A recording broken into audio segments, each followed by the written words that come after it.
Welcome to NTV. నేను మీ భవ్య.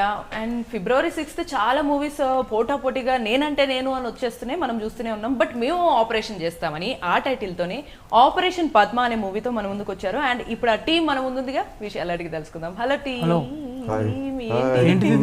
Lighter ఉందా? లైటరా? మనం ఎక్కడున్నావు, నువ్వేం చేస్తున్నావు సార్? ఏంటి సార్ ఇది? ఓ నాకు అర్థమైంది, ఇంకా తన క్యారెక్టర్లోనే ఉంది సార్. అంటే హీరోలే తాగాల, హీరోయిన్స్ తాగకూడదా? అంటే మీ వెనకనే ఉండాలా మేము? ఓకే ఓకే, ఇప్పుడు ఇక్కడ మనము ఫీమేల్ మేల్ అంటే మన ప్రమోషన్స్ కదా, కొంచెం సార్ కొంచెం బయటికి తీసుకురండి సార్. క్యారెక్టర్లో నుంచి బయటికి రాలేదు సార్. అందుకే డైరెక్టర్ సార్ అమ్మాయిలకి ఇలాంటి క్యారెక్టర్లు రాయొద్దు సార్, బయట కూడా అదే జీవిస్తున్నారు. సో ఓకే, పద్మ గారు అలియాస్ రజిత గారు, కాస్త మీ క్యారెక్టర్ నుంచి బయటకు వస్తే మనం మూవీ గురించి మాట్లాడుకుందాం. అండ్ ఏంటి ఆపరేషన్ పద్మలో నిజంగానే సిగరెట్ కాల్చేద్దాం అనుకున్నారా? జస్ట్ గ్యాప్ ఇస్తే అలా మాకు తయారు చేశారు డైరెక్టర్ గారు. ఓకే, సో మొత్తం ఇన్ఫ్లుయెన్స్ చేసేసారు డైరెక్టర్ గారు. సో ఫస్ట్ మీతోటి స్టార్ట్ చేద్దాం. ఏంటండి ఆపరేషన్ పద్మ ఏంటి అసలు? అమ్మాయిని ఇంత బోల్డ్ గా చూపించడము, సిగరెట్ తాగేలాగా చూపించడం. బోల్డ్ అని కాదు కదండి, డేర్గా చూపించామండి. అంటే క్యారెక్టర్ అలా డిజైన్ చేసాము, డేర్ ఉంటుంది.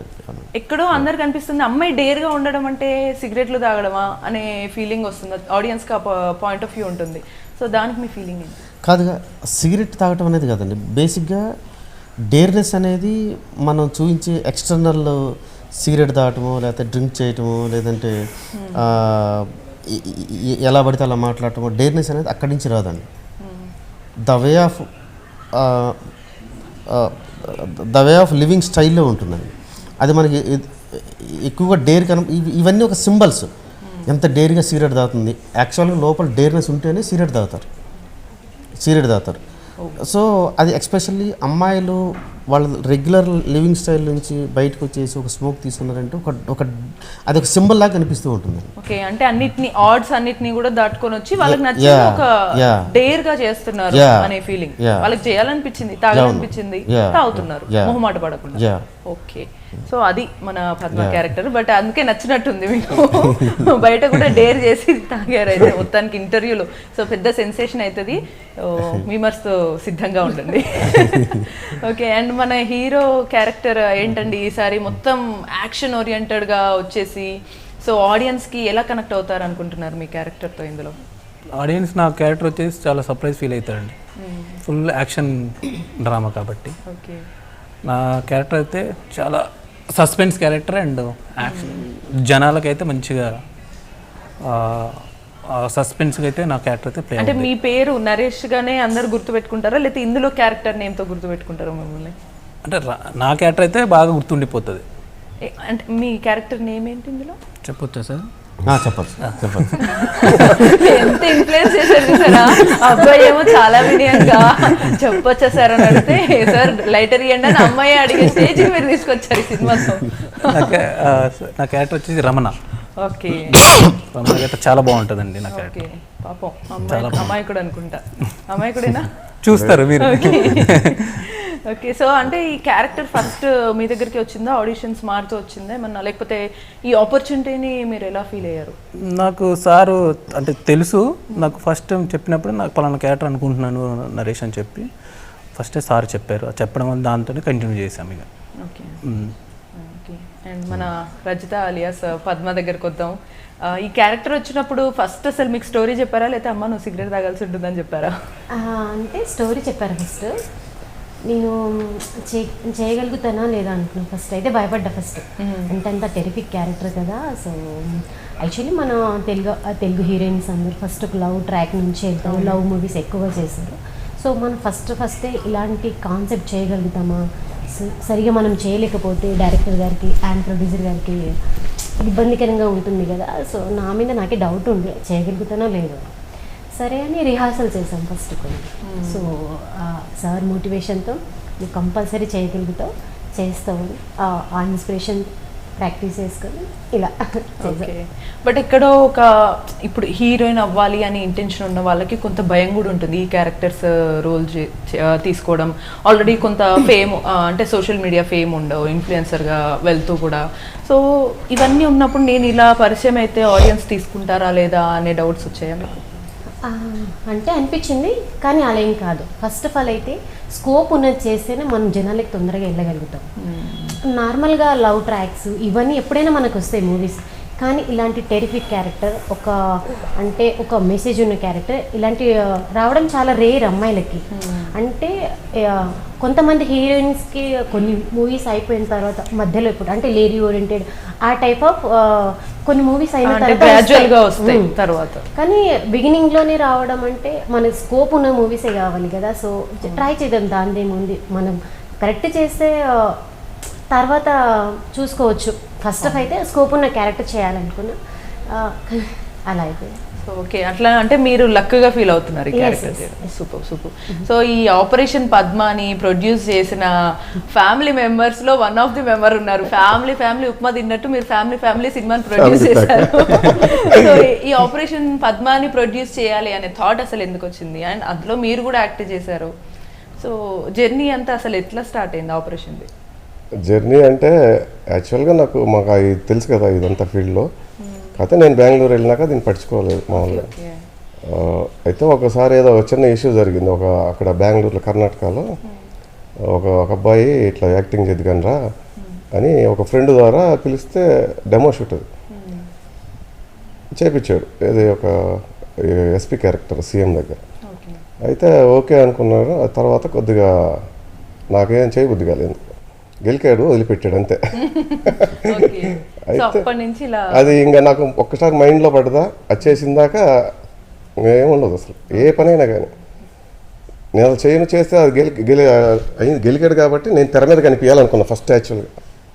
దానికంటే ముందు దాని తర్వాత ఈయన అడిగాను డైరెక్ట్గా, ఇప్పుడు రంగు సినిమా అప్పుడు క్యారెక్టర్ లేదు సార్, ఆల్రెడీ అయిపోయింది సార్ అని చెప్పేశారు. ఆ రంగు సినిమా చూసినాక మనం ఆయనకి ఏది కావాల్సింది అది ఇస్తే నేను అడిగింది ఇస్తాడు ఆయన నాకు. అదొక్క కాన్సెప్ట్ నాకు. ఆయన పని చూశాను, నిజాయితీ చూశాను, వర్క్ ఫస్ట్. రాక్షసుడు అట్లాంటి వాళ్ళు చాలా తక్కువ ఉంటారు. అది అన్నీ నచ్చి మొత్తం ఒకసారి అనుకొని ఇట్లా చేద్దాం ఏదో అనుకుంటే యాక్టింగ్ నేను చేయను అని చెప్పాను. తర్వాత ముందు యాక్టింగ్ అనుకున్నా, తర్వాత ప్రొడ్యూసర్. సరే అంటే అంతా ఓకే అయిపోయింది. తీస్తే మనం ఒక బ్రాండ్ లాగా తీయాలి. మన ఫర్ సపోజ్ ఒక వస్తువు తయారు చేసావు, నీ ఇంట్లో పెట్టుకుంటే ఉపయోగం లేదు కదా. దాన్ని బాగుంది, టేస్ట్ బాగుంది, నీకు నువ్వు అనుకుంటే కుదరదు కదా. అది మార్కెట్ చేసుకోవాలి. ఫస్ట్ ఒక ఊరు అనుకో, ఆడ మార్కెట్ చేసుకుంటారు. అట్లా అట్లా అట్లా మొత్తం ఇండియా వెళ్ళిపోతుంది, వరల్డ్ వెళ్ళిపోతుంది. అట్లా మనం మార్కెట్ చేసుకోగలగాలి అని నేను అనుకొని చేస్తున్నా ఇదంతా. ఆ ప్రోడక్ట్ నాకు ఆడ ఉంది ఆల్రెడీ, దాన్ని ఎట్లా మార్కెట్ చేసుకోవాలి. సూపర్గా ఉంది అది. ఆల్రెడీ నేను మూవీ చూసి నాకే గట్టిగా డిసైడ్ అయినా. సో అలా అంటే ఎవరో మిమ్మల్ని ఆద్యం పోసారని చెప్పొచ్చు మీకు. దాన్ని పోసిన దాన్ని ఏదో నా పని నేను చేసుకుంటున్నామండి, నా మానాన్ని నేను మాడిపోయిన పెసరట్టు తింటుంటే మిమ్మల్ని వచ్చి చేశాడు అనమాట. ఓకే, ఓ రకంగా వాళ్ళకి అవును. సో ఓకే, మీ జర్నీ అలా ఒక మలుపులు తిరిగి మీకు ఇప్పుడు ఆపరేషన్ పద్మ తీసే స్కోపు సార్ ఆలోచన ఇచ్చిందంటారు. మీకు ఆల్రెడీ స్టోరీ ఇది రెడీ చేసుకున్నారా సార్? లేదండి, మేము ఫస్ట్ రెడీ చేసుకున్నాం. ఇది వేరే ప్రొడక్షన్ హౌస్ కోసం రెడీ చేసుకున్న తర్వాత నాకు ఆయనతో మంచి అసోసియేషన్ ఉంది, ఫ్రెండ్లీ అసోసియేషన్ ఉంది. తర్వాత యాక్చువల్గా వాళ్ళ ఫ్యామిలీ కూడా డిస్ట్రిబ్యూషన్ సైడ్ ఉంది, పాస్ట్లో ఫ్యామిలీ కూడా. సో ఫస్ట్ నుంచి వాళ్ళకి ఒక ఐడియా ఉంది చిన్నది, ఎట్లా చేద్దామంటే ఇప్పుడు కాదు, అది తర్వాత చేద్దాము కొంచెం సెటిల్ అయిన తర్వాత అని. ఆ డిస్కషన్లో ఈ కాన్సెప్ట్ బాగా అట్రాక్ట్ అయ్యాము ఇద్దరం. సో అది చేద్దాం అనుకుంటారు. యాక్చువల్గా ఫస్ట్ ఆర్టిస్ట్ కోసం ఈ కథ చెప్పాను తనకి, ఓన్లీ ఆర్టిస్ట్గా వచ్చి చేసేయాలండి అంటే తను చేయను అన్నారు. లేదు, నేను ప్రొడ్యూసర్గా చేసేటట్లయితే ఆర్టిస్ట్గా చేయను అన్నారు. నేను మీ దగ్గరికి వచ్చింది ఆర్టిస్ట్గా వచ్చాను, మీరు చేయండి అని. రంగులు అడిగారు, కుదరలేదు. అప్పుడు ఇది చేయండి అని చెప్పేసి వచ్చాను. అది చేస్తేనే మీ ప్రొడ్యూసింగ్ చేద్దాం, లేదంటే చేయనున్నాను. ఇలాంటి ఆఫర్ ఎక్కడన్నా మాకు వస్తే చెప్పండి.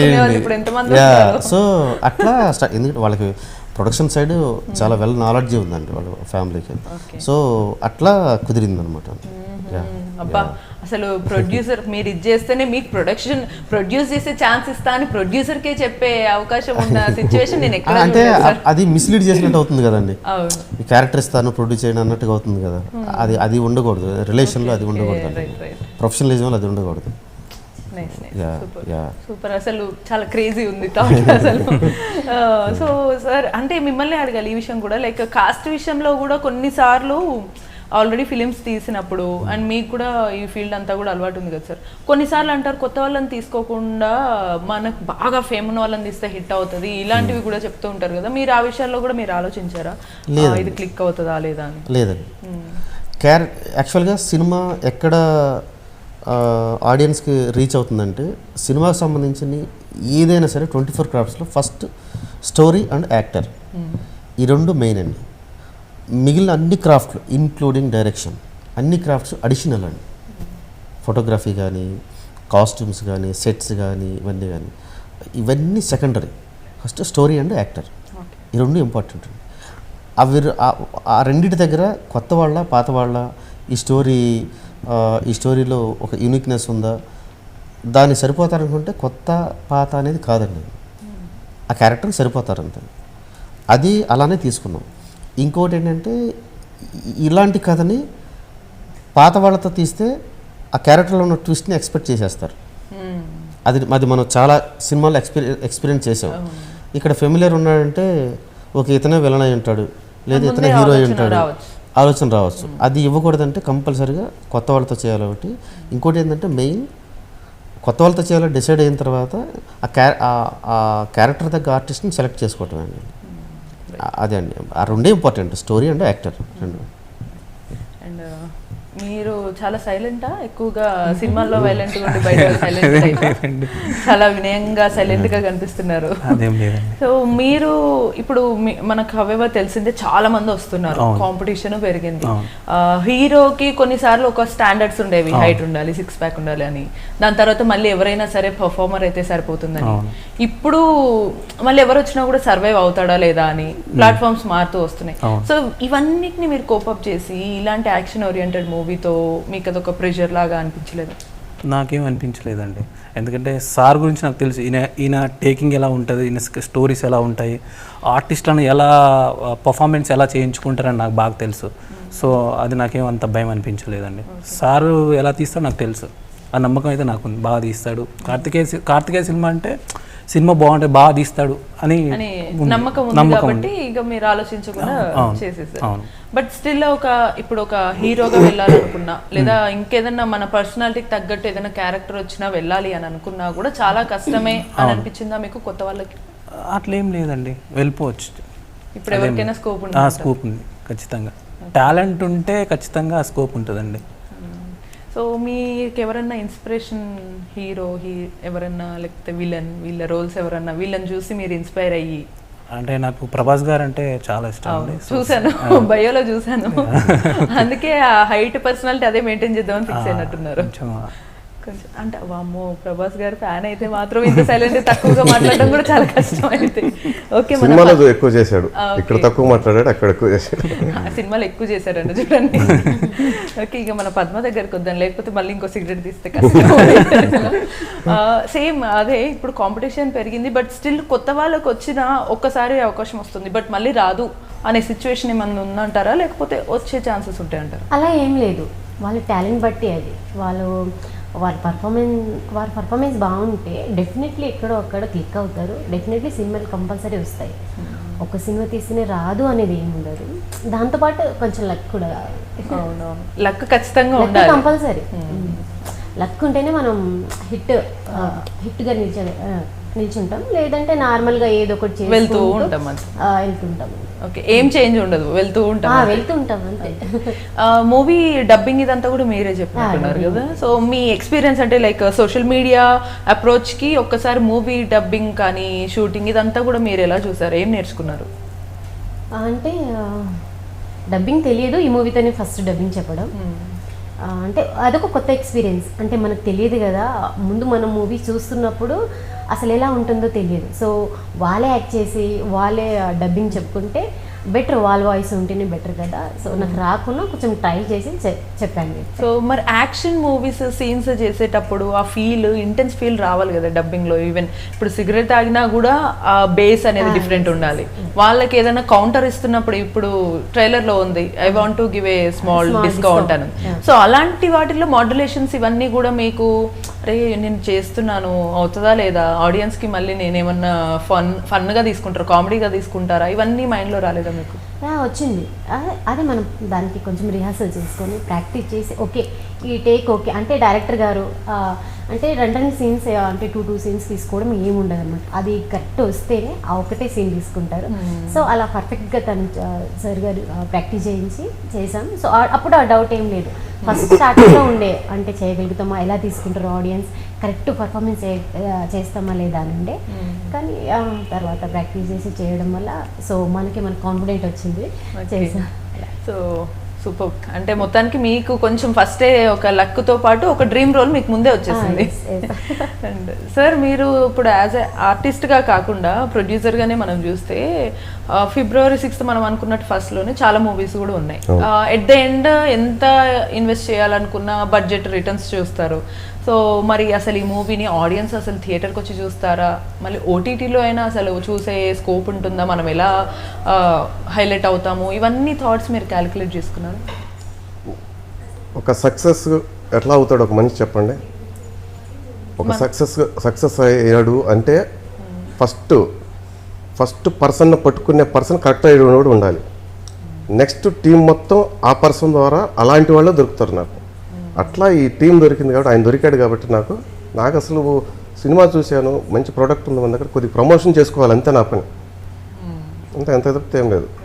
బట్ ఎంత ప్రమోషన్ చేసినా కూడా కొన్నిసార్లు నా రిక్వెస్ట్ కూడా ఒకటి అందరికి, అదే అందరు కొత్త వాళ్ళు ఇట్లా అనుకుంటారు, ఒక షో చూడమని చెప్తున్నాను అందరినీ. ఉదయం చూసి బాగలేదంటే 100 మందికి చెప్పండి, బాగుందంటే 10 మందికి చెప్పండి, చాలు. నాకు అదొక్కటి రిక్వెస్ట్ చేస్తున్నా.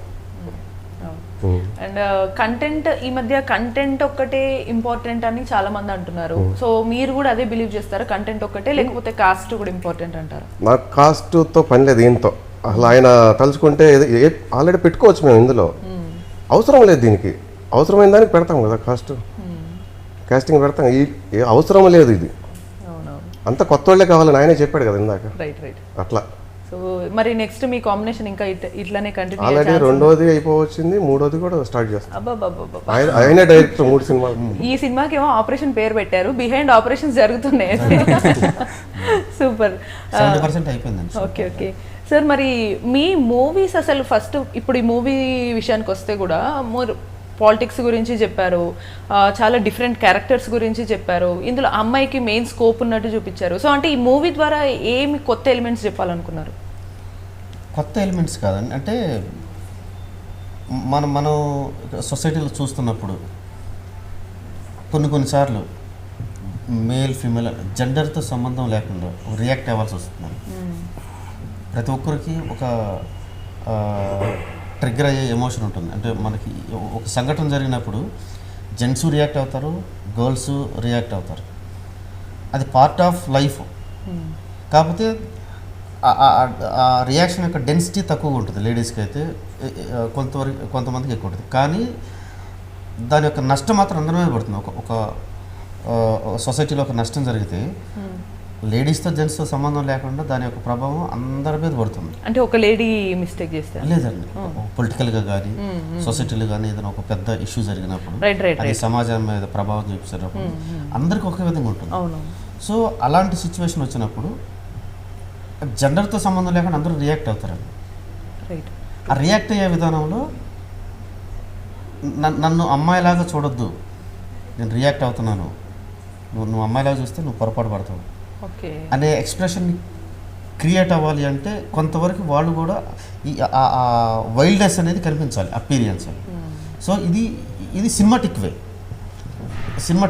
బట్ ఇంటర్నల్గా జెంట్స్కి ఉండే కంటే చాలా గట్స్ కానీ పవర్ కానీ లేడీస్కి ఉంటుంది. అది ప్రొజెక్ట్ చేసేటప్పుడు వాళ్ళ అపీరియన్స్ చూసి సగం ఆగుతుంది. ఓకే, అమ్మాయి మాట్లాడుతుందిలే కోపం కానీ. బట్ ఎప్పుడైతే ఈ ఎక్స్టర్నల్ ఎలిమెంట్స్ యాడ్ అవుతాయో అప్పుడు మారిపోతుంది, చూసే విధానం మారిపోతుంది. ఇది అంటే రియాక్ట్ అవ్వాలండి. అందుకనే ఈ సబ్జెక్ట్లో జెండర్తో సంబంధం లేకుండా ఎవ్రీవన్ అందరూ రియాక్ట్ అవుతారు. అంటే ఇక్కడ మళ్ళీ మనకు కొంచెం మీకు ఎప్పుడైనా ట్రైలర్ చూసిన తర్వాత ఏమైనా కాంట్రవర్సీస్ వచ్చాయా? మిమ్మల్ని కదా యాక్చువల్లీ మన పద్మని అడగాలి. ఎవరైనా చూసిన తర్వాత ఏంటి పద్మ మూవీ చేసావు బాగుంది అని అనేవాళ్ళు, యాక్షన్ సీక్వెన్సెస్ చూసిన తర్వాత బాగుండొచ్చు, but at the same time అంటే ధైర్యంగా ఉండడం అంటే ఇవి చేయడం ఎందుకు పద్మ అని కూడా అడిగిన వాళ్ళు ఉండొచ్చు. సారీ, నేను పద్మ అనే పిలుస్తున్నాను చూసారా.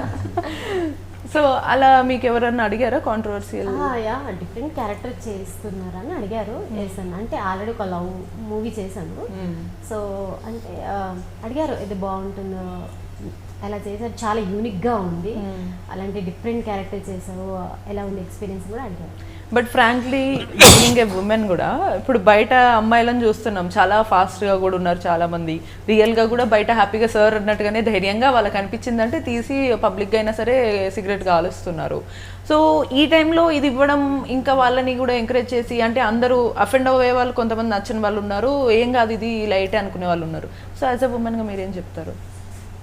అలా ఏం కాదు, అది సెట్ క్యారెక్టర్ బట్టి, అంటే అంత రఫ్గా బయట ఉండకపోవచ్చు, కానీ వాళ్ళ సిచ్యువేషన్ ఎవరు అంటే ఎవరి ఇష్టాన్ని మనం కాదనలేము కదా, ఎవరి రైట్స్ వాళ్ళకు ఉంటాయి. సో ఎవరిని మనం ఏం అనలేము కదా. అందుకనే సినిమా చూడండి, ఎందుకు రాగింది సినిమా చూడండి, చూడాలంటే అంతే. మీరు మిమ్మల్ని నేను సైడ్ హాఫ్ బ్లర్ లో మీరు కనపడుతున్నారు, సార్ మాట్లాడినా తల ఊపుతున్నారు, ఎవరు మాట్లాడినా అన్నిటికీ అవును అదే కరెక్ట్ అన్నట్టు ఊపుతున్నారు. మీ విషయానికి వచ్చేసరికి మాత్రం అంతేనండి. డైరెక్టర్ గారు మాత్రం ఘట్టమనేని అరవింద్ బాబు నా తమ్ముడు, రాంబాబు మందలపు రాంబాబు నా తమ్ముడు. ఇల్లు కట్టాలంటే ఫస్ట్ ఏం చేస్తారు, పునాది వేస్తారు. అట్లా మా సంస్థకి క్రిషవ్ సినిమాస్ కేవీఎం ఆర్ట్స్ ఎల్ఎల్పికి పునాది వేసాడు ఆయన. ఎగ్జాక్ట్లీ తెగదండి, వాళ్ళ సపోర్ట్ చాలా ఉందండి. వాళ్ళ ఇప్పుడు ఎవరైనా సపోర్ట్ కానీ స్టార్ట్ చేసి ఒక పంపిస్తేనే కదా మార్కెట్లో తెలిసేది. అట్లా మాది ఒక నాకు అనిపిస్తుంది ఇప్పుడు ఎక్కడికో వెళ్ళిపోతున్నట్లు. అంటే ఒక థాట్ నార్మల్గా ముందుకు వెళ్ళిన తర్వాత ఫ్రాంక్గా ఇప్పుడు ఒక షార్ట్ ఫిలిం అయినా ఈజీగా తీసేస్తున్నారు యూట్యూబ్లో, బట్ స్టిల్ అయినప్పటికీ ఒక మూవీ తీయటము, దాన్ని మొత్తం ప్రొడ్యూస్ చేయటము, అంతా కంప్లీట్ అయిపోయిన తర్వాత ప్రోడక్ట్ బయటికి రావడము, ఇదంతా కూడా కొన్నిసార్లు మధ్యలో కూడా ఆగిపోతుంటాయి కొన్ని మూవీస్. సో అలాంటి సిచ్యువేషన్స్ మీకు కూడా ఏమైనా వచ్చినాయి? చెప్పండి, ఎవరు చెప్తారు? మీరు చెప్పాలి, నేను చెప్పకూడదు కదా. నిజం చెప్పాలి, ఏదైనా నిజంగా మాట్లాడాలి. ప్రతి అంటే ఒక సినిమానే కాదండి, ఒక రియల్ ఎస్టేట్లో కానీ ఒక బిజినెస్ పెడుతున్నప్పుడు కానీ మధ్యలో ఆగిపోయే సందర్భాలు వస్తాయి. ఒకే ఫ్లోలో వెళ్ళిపోయిన తర్వాత సక్సెస్ కొంచెం లేట్గా రావటం వస్తుంది. ఎనీ ఇండస్ట్రీ అండి చాలా వరకు అంటే మనం సక్సెస్ అయినవి కనిపిస్తుంటాయండి, మధ్యలో ఆగి ఉన్నాయి చాలా వరకు మనకు తెలియదు. సో తెలియదు కాబట్టి జరగలేదేమో అనుకుంటామండి. ప్రతి దాంట్లో ఉంటాయి, నాకు ఎదురైనాయండి మధ్యలో సినిమా స్టక్ అవ్వటం, ఇవన్నీ ఎదురైనాయి. ఇదేంటంటే నేను ఎలా తీసుకుంటానంటే అది పార్ట్ ఆఫ్ జాబ్లో ఒక చోట ఆగాము, మళ్ళీ స్టార్ట్ చేయడానికి మళ్ళీ ఆలోచించాలి, అది అంతే తీసుకుంటానండి. మా సినిమాలకు కూడా నేను చేసినప్పుడు కూడా హడిల్స్ ఉంటాయి కూడా, తర్వాత చేసే సినిమాలు కూడా ఉంటాయి. అవి 24 క్రాఫ్ట్స్లో ఏ క్రాఫ్ట్ ద్వారా అయినా సరే ఒక్కొక్కసారి హడిల్స్ రావచ్చు, ఒక్కొక్కసారి నేచర్ డిజాస్టర్ వల్ల రావచ్చు, ఫైనాన్షియల్ రావచ్చు, లేదా ఒక కాస్టింగ్ ఆర్టిస్టుల వల్ల రావచ్చు, లేదా టెక్నీషియన్స్ వల్ల రావచ్చు. ప్రతిసారి అవన్నీ అంటే దాని ఏమంటారంటే మనం వెళ్తున్న ఫ్లోలో మనం అనుకున్నది జరుగుతూ ఉండాలి. క్రైసిస్ మేకింగ్ కూడా తెలిసి ఉండాలండి. క్రైసిస్ మేకింగ్ మేబీ మనకి చాలా ఆస్పెక్ట్స్ లో చూసుకుంటే ప్రీ ప్రొడక్షన్ ఉంటుంది, ప్రొడక్షన్, పోస్ట్. సో ఈ 3 ఆస్పెక్ట్స్ లో ఎప్పుడన్నా రావచ్చు, మనం క్యాలిక్యులేట్ చేసుకోవాలి, మోస్ట్లీ ఇబ్బంది రాదు. దాన్ని ఓవర్కమ్ చేయటమే ఒక క్రైసిస్ మేకింగ్ ని హ్యాండిల్ చేయగలం. అది డైరెక్టర్గా వచ్చేటప్పుడు నేను అది ప్రిపేర్ అయ్యే వచ్చాను. సో మనం మనుషులం కదండి, ఎవరో ఒకరి వల్ల పొరపాటు జరుగుతూ అవుతుంది, దేవుళ్ళం కాదు కదా. బట్ ఫైనల్గా అసలు ఎక్కడో ఆపరేషన్ పద్మ అనే మూవీని మీరు ఒక స్టోరీ చెప్పాలి అనే దానికన్నా ఈసారి కొంత ఎక్స్పెరిమెంట్ ఏమన్నా చేశారని అనుకోవచ్చు? లేదండి. ఎందుకంటే అంటే స్క్రీన్ ప్లే సార్ ఇప్పుడు మా ప్రొడ్యూసర్స్ రాఘవ్ గారు కానీ రాంబాబు గారు కానీ మేము తీస్తున్న టైంలో మా యొక్క కష్టం కానీ ఇవన్నీ చూసి ఘట్టం నేను అరవింద్ గారు యాడ్ అవ్వటం కానీ వీళ్ళందరినీ చూసిన తర్వాత ఒక రైటింగ్ రాసేటప్పుడు కానీ ఎక్స్పెరిమెంట్ చేద్దాం, ఎవరికి తెలియని విషయాన్ని చెప్దాము అనేది ఎంత ఇంపార్టెంటో దాన్ని అందరికి అర్థమయ్యే విధంగా, దాన్ని ఎమోషన్గా ఫీల్ అయ్యే విధంగా చెప్పడం అంతే పడుతుంది. ఇప్పుడు మా పిల్లోడు ఉన్నాడు, మా పిల్లోడి దగ్గర ఎదురుగా పాము ఉంది అనుకున్నప్పుడు నేను ధైర్యంగా పంపించగలనా? పంపించలేం కదా, ప్రమాదమే కదా అది. సో ఎక్స్పెరిమెంట్ అనేది కూడా ఒక కైండ్ ఆఫ్ డేంజర్ అండి. సో ఆ డేంజర్ని మనకు తెలుసు కదా అని చెప్పేసి ప్రొడ్యూసర్ డబ్బులతో ఆడుకోకూడదండి. సో నేను పక్కాగా కమర్షియల్గానే ప్లాన్ చేశాను ఈ సినిమాని. కొత్త వాళ్ళనే ఫీల్ అండి, అది పోస్టర్లో చూస్తున్నప్పుడు అనిపించవచ్చు కొత్త వాళ్ళని, బట్ సినిమా ఇంత ఎక్స్పీరియన్స్ ఉన్న ఆర్టిస్టులు చేశారా అనే ఫీల్ వెళ్తుందండి విత్ ఇన్ 10 minutes, స్టార్ట్ అయిన 10 minutes. అక్కడే మేము గ్రౌండ్ వర్క్ చేసాం. Almost 20 days, 18 to 20 days workshop చేసామండి. ప్రతి సీన్, ప్రతి డైలాగ్, ఇంకా గట్టిగా చెప్పాలంటే ప్రతి అక్షరం ప్రాక్టీస్ చేసి ఆల్మోస్ట్ రీమేక్ లాగా చేసాం. ఎడిటింగ్ చేసుకొని, రిహార్సల్ చేసుకొని, దాన్ని ఎడిటింగ్ చేసుకొని, టైం లైన్ మీద వేసుకొని ఆ తర్వాత మళ్ళీ చేసామండి. సో అరవింద్ బాబు నా తమ్ముడే కావచ్చు, తమ్ముడైనా ధైర్యం చేయాలి కదా, ఒక బ్రాండ్ పోయిద్ది లేకపోతే. అదంతా మా కష్టం అదంతా చూసి యాడ్ అయ్యాడు. బ్రాండ్ పోతుంది, నెక్స్ట్ టైం తీయాలన్నా మీకు కూడా ఒక హోప్ రాదు. అంత ఈజీగా ఎవరు రారు కదా. వీళ్ళ బ్రదర్ యూకేలో ఉంటారు, రాంబాబు గారు. నేను ఫేస్ టు ఫేస్ చూడలేదు అసలు, మేము కూడా ఎవరు చూడలేదు. మీకు అసలు మీరే ప్రొడ్యూసర్ కి మీరు ప్రొడ్యూస్ చేసే అవకాశం ఇచ్చారంటేనే అర్థం చేసుకోవాలి మీకు ఎంత ఫ్లెక్సిబిలిటీ ఉందో. ఓకే, సో అలా మొత్తానికి టీం అంతా కలిసి చక్కగా ఓ ఆపరేషన్ అయితే చేశారు, అందులో పద్మాని యాడ్ చేశారు. సో సక్సెస్ఫుల్ గా అంటే మీకు ఒక హోప్ తోటి, ఒక ఎంతూజియాజం తోటి వర్క్ చేశారు కాబట్టి అది సక్సెస్ఫుల్గా ముందుకి ఆడియన్స్కి రీచ్ అవ్వాలని అయితే మనస్ఫూర్తిగా కోరుకుంటున్నాను. And thank you so much for your time. So చూసారు కదా, సో కొత్త వాళ్ళు ఎక్స్పెరిమెంట్ కావచ్చు, లేదా నిజంగానే వాళ్ళు ప్యాషన్తో చేశారు అనుకోవచ్చు. సో మనం కోరుకుంటూ ఉంటాం కొత్త వాళ్ళకి అవకాశాలు ఇవ్వండి, తెలుగు వాళ్ళని కూడా రానివ్వండి అంటాం కదా. సో వాళ్ళు వచ్చినప్పుడు మనం కూడా వాళ్ళని ఎలా ఆదరిస్తాము అనడానికి ఇది ఒక ఎగ్జాంపుల్గా నిలుస్తుంది. సో February 6th థియేటర్స్లో మూవీ రిలీజ్ అవుతుంది కాబట్టి చూసేయండి. Until then keep watching NTV. నేను మీ భవ్య సైనింగ్ ఆఫ్.